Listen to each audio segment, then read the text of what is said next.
Good evening. You're watching the main news on HKIBC. I'm Janice Lo. Here's a look at tonight's top stories. Northbound traffic at Man Kam To told to divert elsewhere after the boarding crossing partially collapses.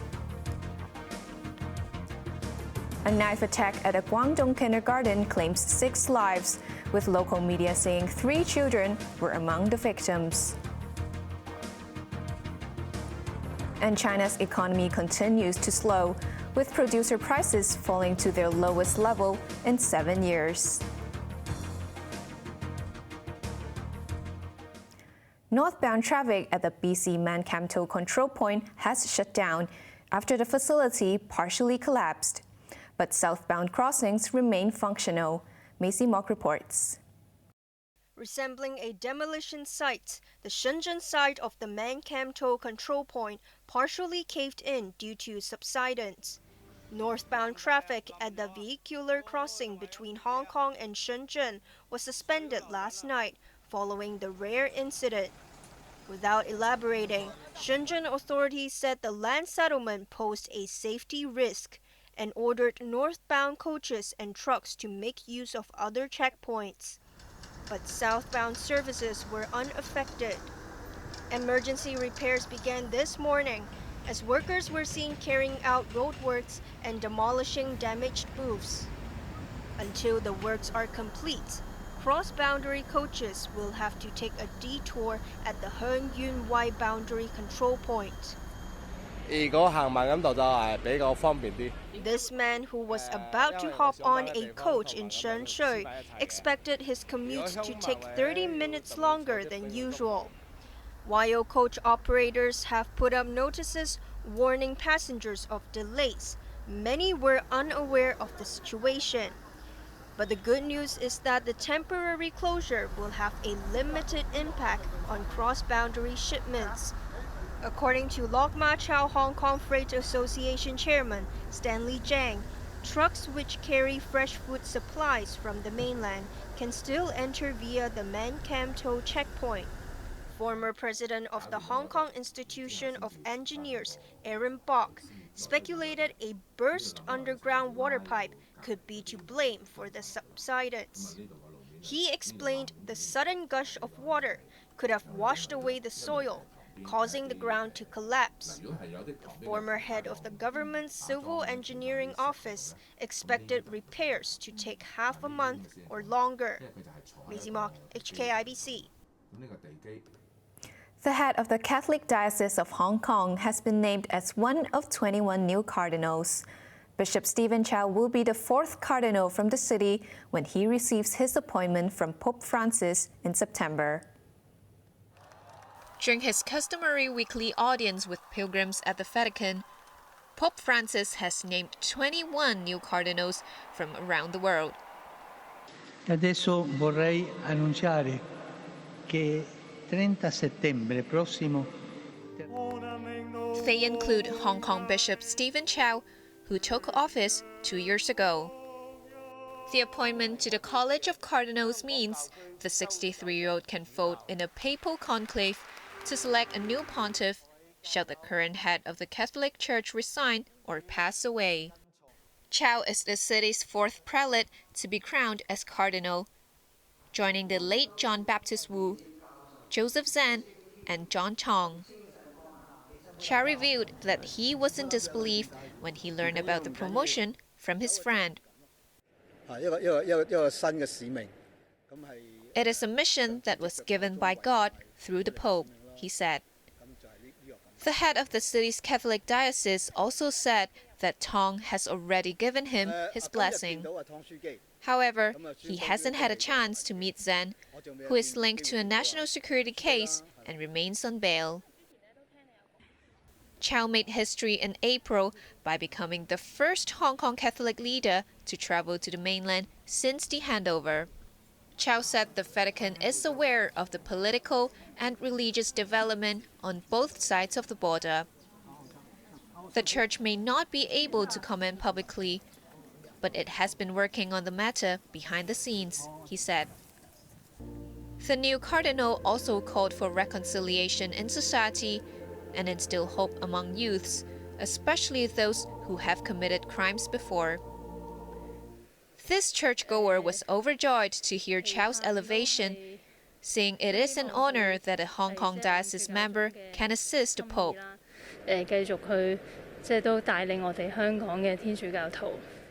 She hopes Chow could continue to lead the city's Catholic community. Chow's appointment, along with that of 20 other new cardinals, will be made official at a consistory at the Vatican on September 30th. The government has injected another $5 billion into a special fund to cover national security expenses in Hong Kong.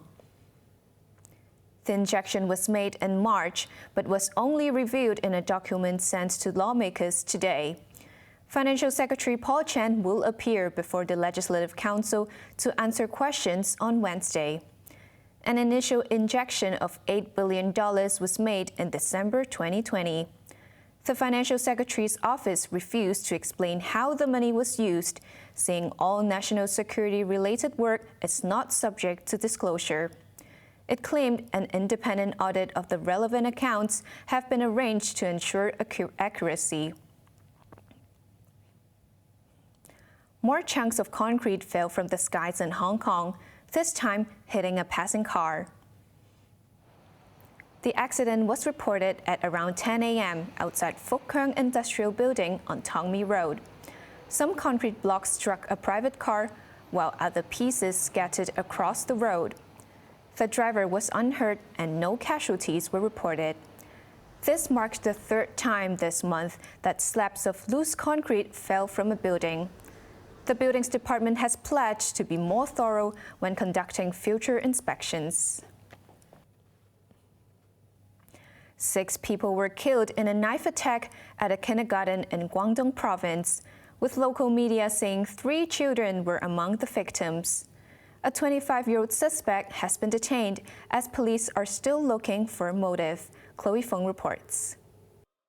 Online footage captured the moment when the attacker entered the kindergarten holding a knife. Other videos showed what appeared to be at least 2 victims lying in a pool of blood on the ground near the entrance of the kindergarten. Local police said the intentional assault case occurred at about 7:40 a.m. in Hengshan, a town in Lianjiang City in southwestern Guangdong province. 6 people were killed, with another person injured. The male suspect, who is a local resident and surnamed Wu, has been detained. Officials did not provide further details related to the accident. Local media cited sources as saying that those killed were 3 children, 2 parents, and 1 teacher. There was an outpouring of grief for the victims on social media as news of the incident went viral. Many questioned if the kindergarten had taken proper safety measures, and some wondered if the man had walked into the campus too easily. Calls are now growing to step up security regulations at schools. While guns are strictly controlled in China, stabbings have occurred in primary and secondary schools in recent years. Chloe Feng, HKIBC.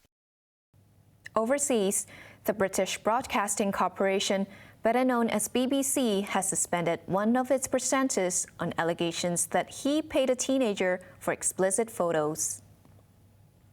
It does call into question the ethics, the investigations, how long these things take, and the BBC, but also other broadcasters, do need to get a grip. Given the evidence that we understand that is now available, then it seems extremely likely that the police will arrest and interview this person, and in due course it looks likely that they'll be charged.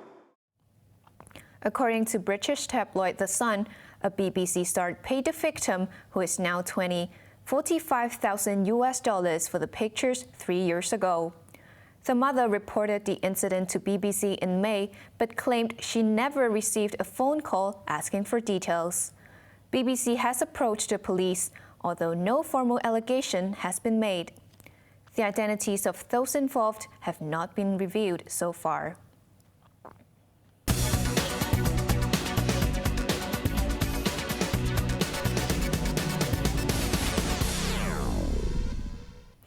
China's producer prices fell at the fastest pace in 7 years last month, while inflation returned to early 2021 levels.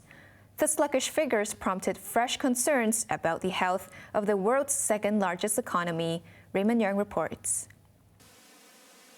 China's factory gate prices are not only sliding, but also at an accelerating pace.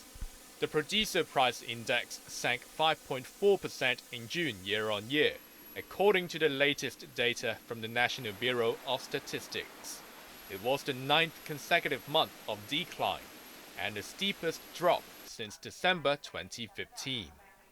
The consumer price index was unchanged last month, compared to a 0.2% rise in May. It was the lowest level since a 0.2% drop in February 2021, when many regions across China were put under COVID lockdown.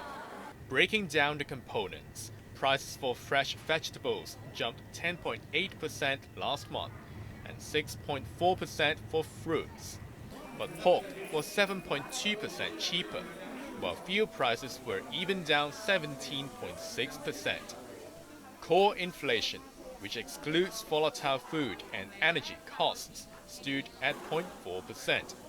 The People's Bank of China only cut policy rates last month to boost liquidity and vowed to take measures to promote household consumption. But the latest statistics confirmed that a post-COVID rebound is quickly losing steam, and more stimulus is needed to prop up the world's second-largest economy. Raymond Yang, HKIBC. Now let's take a look at the markets. The Hang Seng Index ended the day up by 114 points. To the top 10 active stocks, Alibaba gained $2.70, Tencent was up $2.20, while HSCI gained 40 cents. BYD Company was up $2.20, HKEX was up 60 cents, while China Mobile lost 45 cents. To the foreign exchange against the Hong Kong dollar, the euro is at 8.57, the pound's at 10, and the Australian dollar is at 5.2. Over in Europe, the London FTSE is currently up by 37 points. On to the weather now. Brace for sweltering heat tomorrow. Temperatures will range between 29 and 34 degrees. The mercury will remain high in the following days. Now let's take a look at the weather around the world.